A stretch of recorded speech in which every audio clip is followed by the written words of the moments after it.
अब उसके बाद आप क्या करेंगे, अब आते हैं हम अपने ट्रिग्नोमेट्रिक रेशोज़ पे। अदर पूछा है इसने। अदर का मतलब हो जाता है ये सारे तमाम sine A, cosec A, cos A, sec A, tan A, cot A. 6 trigonometric ratio होते हैं आपके। देखो अगर मैं बताऊँ आपको तो 3 होते हैं trigonometric ratio. Sine, cos, tan, सोना चांदी तोलो, 3 होते हैं ट्रिग्नोमेट्रिक रेशो। जो बाकी के 3 ये हैं, ये इन 3 की मदद से बनते हैं। यही वजह है कि मैंने आपको यहाँ पे सोना चांदी तोलो सिखाया। मैंने बाकी 3 के नहीं बताया, क्योंकि जो बाकी 3 है ना वो इन तीनों की मदद से ही बनेंगे। ठीक है, तो इसीलिए ये जो आपका फॉर्मूला है 3 के लिए ही बना है। सोना चांदी तोलो, पंडित बद्री प्रसाद हर हर बोले। ये जो फॉर्मूला है आपका 3 ट्रिग्नोमेट्रिक रेशो के लिए ही बना है। बाकी के 3 ट्रिग्नोमेट्रिक रेशो हैं वो आपको इनसे ही मिलेंगे। तो देखिए करते हैं। तो पहला मेरे पास है, देखो 10 तो मुझे दिया हुआ है, स्पेस थोड़ा कम है, मैं लिख रही हूँ यहाँ पे। तो पहला मैं लिखूँगी साइन ए। साइन ए की वैल्यू यहाँ से देख लेते हैं। साइन ए की वैल्यू देखो, ए तो यहाँ पे जाविया है, यहाँ पे बी सी डी ई कुछ भी एंगल पूछ सकता है वो। साइन तो साइन ही रहेगा। जब कभी साइन आएगा तो मैं साइन का ही फॉर्मूला देखूँगी। इसके आगे मैं ए लगा दूँ, बी लगा दूँ, सी वो अलग बात है, उससे फ़र्क नहीं पड़ेगा। ठीक है, तो साइन का पूछा है इसने, साइन का पूछा है साइन। तो साइन मेरे पास यानी कि P अपॉन एच। P मतलब परपेंडिकुलर, H मतलब हाइपोटेन्यूज। तो परपेंडिकुलर कितनी है 4x और हाइपोटेन्यूज है मेरी 5x। x से x कट गया तो मेरे पास 4/5 आंसर आ गया। तो साइन A क्या बन गया 4/5, ये रेशो आ गया। अब मैं बताती हूँ कॉस A। कॉस ए क्या है मेरे पास B अपॉन एच। तो B मतलब बेस यानी कि 3x और H मतलब हाइपोटेन्यूज मीन्स 5x। x से x कट गया, रेशो क्या आ गया 3/5। ये भी मेरा आंसर आ गया। ये आंसर लिख रही हूँ मैं ANS। साइन A का रेशो 4/5, कॉस A 3/5 और tan A तो आपको दिया है 4/3। 3 तो निकाल लिए मैंने। अब आती है बात बाकी 3 की। देखो ये 3 तो मैं निकाल चुकी हूँ, साइन निकाल लिया, कॉस निकाल लिया, tan दिया हुआ था। अब बाकी आती है cosec A, sec A, cot A। ये जो 3 रेशो हैं मैंने इन 3 रेशो के सामने क्यों लिखी हैं, इसका भी एक पर्पस है कि साइन A की जो वैल्यू आएगी अगर मैं उसका उल्टा कर दूँ, रेसिप्रोकल कर दूँ, तो मेरे पास कॉसेक A बन गया। देखो तुम खुद देख सकते हो यहाँ पे BC अपॉन AC है, इसको उल्टा कर दो, AC को ऊपर लिख दो, BC को नीचे, तो कॉसेक A बन गया। तो जो साइन A की वैल्यू मेरी आई है अगर मैं उसको उल्टा कर दूँ, मेरे पास साइन A की वैल्यू कितनी है, तो मेरे पास कॉसेक A क्या बन जाएगा साइन A का उल्टा। साइन कितना है 4/5, तो ये बन जाएगा 5/4। ठीक है, कॉसेक A साइन का उल्टा होता है। अब आता है सेक A। सेक SEC सेक होता है कॉस का उल्टा। कॉस की वैल्यू क्या है 3/5, इसकी बन जाएगी 5/3। ये भी मेरा आंसर आ गया ANS और ये भी आंसर आ गया। 1 2 3 4 मैंने निकाल लिए हैं, 5वां इन्होंने दिया हुआ था। अब एक और मेरा रह गया, मैं यहाँ पे निकाल लेती हूँ कॉट A। कॉट होता है tan का उल्टा। tan की वैल्यू कितनी है 4/3, तो कॉट की हो जाएगी 3/4। ये भी आपका आ गया, ये भी आंसर हो गया। तो ट्रिग्नोमेट्रिक रेशो 6 होते हैं। 6 में से देखो 1 2 3 4 5 मैंने निकाल लिया, छठा उसने दिया हुआ था। ठीक है, बिल्कुल सेम ऐसे ये वाला क्वेश्चन करना है, सेम ऐसे ही आपको ये वाला क्वेश्चन करना है। अब आते हैं क्वेश्चन नंबर 1 पे। इन ट्रायंगल ABC, एक ABC ट्रायंगल जिसमें AB 90 डिग्री का है। इन्होंने मुझे बता दिया है कि 90 डिग्री जो है मैं 90 डिग्री पे B एंगल ही लूँ, बी वेरिएबल ही लूँ। ठीक है, चलिए देखते हैं कैसे बनता है डायग्राम इसका।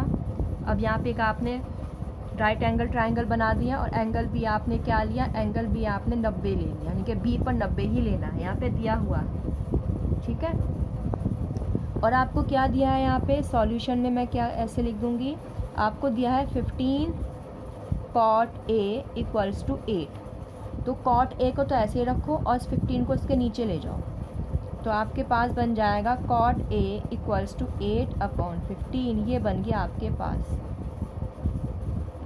कॉट ए का रेशो दिया है आपको 8/15 और आपसे क्या पूछा है, साइन ए पूछा है और सेक ए पूछा है आपसे। ठीक है, सबसे पहले आप यहाँ पे एक लाइन करेंगे, रफ लाइन, अपनी कन्फ्यूज़न दूर करने के लिए। कैसे, देखो, सोना चांदी तोलो, पंडित बद्री प्रसाद हर हर बोले। साइड में लिख लो, ओके, यहाँ पे स्पेस कम है, चाहे तो आप यहाँ पे लिख लो, लेकिन यहाँ पे थोड़ा ऑकवर्ड लगेगा कि रफ वर्क आप फेर के बीच में कर रहे हैं इसीलिए। ठीक है, तो यहाँ पे आप क्या करेंगे, यहाँ पे साइड में लिख लेंगे। अब मुझसे पूछा है, मुझे दिया है कॉट मुझे पता है 10 का उल्टा होता है। देखो, कॉट जो होता है 10 का उल्टा होता है, तो 10 यहाँ से मैं 10 निकाल लूँ, 10 ए क्या बन जाएगा, मैंने आपको बताया कॉट क्या होता है, 10 का उल्टा। अब कॉट की वैल्यू क्या है, 8/15, तो 10 की क्या बन जाएगी, 15/8। ठीक है, क्या बन गई 10 की, 15/8। और 10 मुझे यहाँ से पता है क्या होता है, P/B, तो P/B। साइन ए निकालना है, ए एंगल देखो ए, तो मैं ए यहाँ पे ले लूँगी, जो निकालना होता है नीचे ही ले लिया करो, और फिर सी ऊपर आ जाएगा, क्योंकि ए बी सी ही तो बचा। ट्रायंगल ABC 3 नाम थे, ABC, बी मुझे दिया हुआ है 90 पर, ए मैंने यहाँ ले लिया तो बचा सी, तो सी में बचे हुए उस पर ले लूँगी। ठीक है, ए को ऐसे बना दो ताकि दिख जाए पता कि हम इसमें कर रहे हैं। तो यहाँ पे कॉट दिया था, सबसे पहले तो आपने कॉट को अकेला करा, इस 15 को नीचे पहुँचा कर। फिर आपको पता है कि जो कॉट होता है 10 का उल्टा होता है, तो आपने 10 की वैल्यू निकाली। 10 की वैल्यू कैसे निकालेंगे, कॉट की वैल्यू को उल्टा कर देंगे, रेसिप्रोकल कर देंगे। ये आपके पास 8/15 दिया हुआ है, आप 15/8 ले लेंगे P/B लिख के। 10 का फॉर्मूला P/B होता है आपके पास। तो परपेंडिकुलर यानी कि BC, और B मतलब बेस मतलब AB।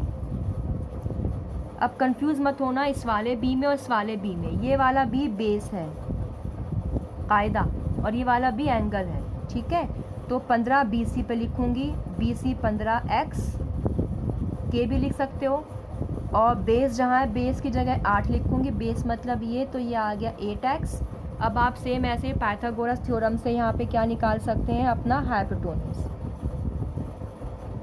पाइथागोरस थ्योरम क्या कहती है आपको, कि अगर कभी आपका एक राइट एंगल ट्रायंगल हो, तो जो उसमें हाइपोटेन्यूज का स्क्वायर होता है, हाइपोटेन्यूज आपकी h होती है, कैपिटल है, जो 90 डिग्री के सामने वाली साइड कहलाती है, और ये इन तीनों साइड में सबसे बड़ी होती है। h² प्लस परपेंडिकुलर स्क्वायर और प्लस आपका बेस स्क्वायर, यह आपकी पाइथागोरस थ्योरम है जो आप बचपन से पढ़ते आ रहे हैं। h का स्क्वायर कितना है मेरे पास, AC², AC मैं यहाँ बॉक्स ब्रैकेट में करूँगी। परपेंडिकुलर मेरे पास क्या है, BC², और फिर मेरे पास है AB²। AC² मुझे निकालना है इसके अंदर, तो मैं BC लूँगी मैं 15x का होल स्क्वायर, और AB लूँगी मैं 8x का होल स्क्वायर। 15 का स्क्वायर होता है 225, ये आपको याद करना पड़ेगा, आपको शायद याद हो भी जाएगा जब आपका करने बैठेंगे तो कुछ के स्क्वायर्स याद कर लेना। 15 का स्क्वायर होता है 225, ठीक है, बहुत यूज़ होता है। x का स्क्वायर x², 8 का स्क्वायर का मतलब होता है उस नंबर को उसी से मल्टीप्लाई कर दो। तो जब आप 15 को 15 से मल्टीप्लाई करेंगे तो आपका 225 ही आएगा, चाहे तो चेक कर लेना, ठीक है।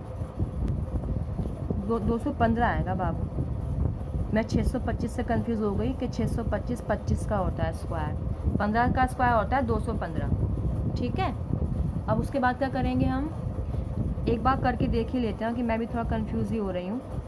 225 ही मुझे याद है, 5 पंजे 25, 5 2 गोज़ अप, 5 एकम 5 6 7 आ गया, फिर 5 एकम 5 1 एकम 1 5 7 8 9 10 11 12 1 गोज़ अप 2, हाँ 225 ही है, 225 ही है, वेरी गुड, 225 ही आएगा, ठीक है। 15 का स्क्वायर 225 ही होता है, और 8 का स्क्वायर होगा 8 8 8 ज़ा 64x²। अब आप इसको प्लस कर लीजिए, 5 4 9 हो जाएगा आपका, 6 7 8 और 2 289x² हो गया आपका AC का स्क्वायर। अब ये स्क्वायर आपका हट के यहाँ पे क्या लग जाएगा, यहाँ पे आपका 289x² पे आपका क्या लग जाएगा, यहाँ पे रूट। फिर आप यहाँ पे इसका ये वाला स्क्वायर हटाकर इसको यहाँ पे आप रूट लगा देंगे और आपका ये 289x² का रूट लग जाएगा, ठीक है। अब फिर जब इसको आप खोलेंगे ना तो आपका AC क्या बनेगा, 17 × 17, गलती होगी यहाँ पे लिख लेते हैं। AC क्या बन जाएगा आपका यहाँ पे 289 17 × 17, 17 का जो स्क्वायर है वो 289 होता है और यहाँ पे आपका x × x बनेगा। तो अब मैंने आपको बताया था कि दो पेयर बन गए हैं, एक 17 बाहर ले लो और ये x बाहर ले लो, तो आपका AC कितना आ गया, 17x आ गया आपका AC, ये आ गया आपका 17x। ठीक है। अब उसके बाद आपको सारे रेशोज़ निकालने में, यहाँ पे फटाफट अपना नाम लिखते जाइए सारे रेशोज़ का। sin A, cos A और tan A। sin का उल्टा होता है cosec, cosec A। cos का होता है sec A और इसका होता है cot A। देखो मैंने ऐसे याद किया था, इसमें t आ रहा है तो t यानी कि t का t वाला, tan का cot होगा, cot का tan होगा उल्टा। और sin का यहाँ पे s है तो s का उल्टा c होगा और c का उल्टा s होगा। मैंने ऐसे याद किया था, आपकी जैसी मर्ज़ी आप याद कर लीजिए। sin A होता है p/b। देखो p/h, sin होता है p/h, तो p/h, p मतलब परपेंडिकुलर, h मतलब ये x से x कट जाएगा तो 15/17 आ गया आपका जवाब। और cosec इसका उल्टा हो जाएगा, 17/15 आ गया, ठीक है। cos क्या है, b/h, b है आपका 8 और h है आपका 17, तो 8/17 आ गया, 8/17। ओके, x से x कट गया, मैं बताया था इसका कुछ कैसे कैसे कट जाता है, मैंने बताया था इस क्वेश्चन में आपको। और ये आपका sec जो है इसका उल्टा आ गया, 17/8 हो गया। tan की वैल्यू तो आपको दी हुई है, tan की कितनी है आपकी 15/8 और cot की कितनी दी है आपको 8/15। सारे रेशोज़ निकाल ली। अब उसने पूछा क्या है, देखिए उसने कहा है sin A, यानी कि sin A पूछा था तो sin A आपका आंसर हो गया। sec A पूछा है तो sec A आपका आंसर हो गया, ठीक है। दोनों आपके आंसर है, बाकी आपने एक्स्ट्रा में निकाल लिया है।